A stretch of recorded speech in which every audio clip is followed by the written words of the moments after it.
सोलापूर जिल्ह्यामध्ये वादळी वाऱ्यासह झालेल्या अवकाळी पावसानं शेतीचं मोठं नुकसान झालंय। गेल्या 4 दिवसांपासून सुरू असलेल्या पावसामुळे उत्तर सोलापुरातल्या मार्डीमध्ये 500 केशर आंब्यांची झाडं जमीनदोस्त झाली आहेत। ऐन काढणीला आलेला आंबा मातीमोल झाल्यामुळे शेतकरी मेटाकुटीला आलाय।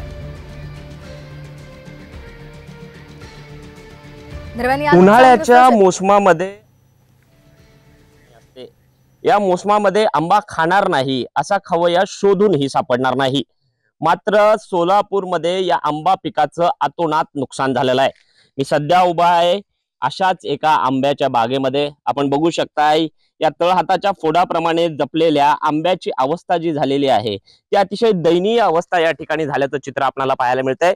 उत्तर सोलापूर तालुक्यातील मार्डीमधील या आपण एका केशर आंब्याच्या बागेमध्ये सध्या आहोत आणि आपण बघू शकताय की अतिशय एखाद्या मुलाप्रमाणे जपलेलं हे जे झाड आहे, ही जी बाग आहे ती आता पूर्णतः जमीनदोस्त झाल्याचं चित्र आपल्याला या ठिकाणी पाहायला मिळतंय। फळांचा राजा जो आहे आंबा, त्याचं अतोनात नुकसान झालेलं आहे आणि त्यामुळं आपण जर बघितलं तर शेतकरी राजाला या ठिकाणी लाखोंचा फटका बसत असल्याचं चित्र आपल्याला या ठिकाणी पाहायला मिळतंय। कॅमेरा पर्सन आबासाहेब सह विश्वभूषण लिमये, साम टीव्ही न्यूज, सोलापूर।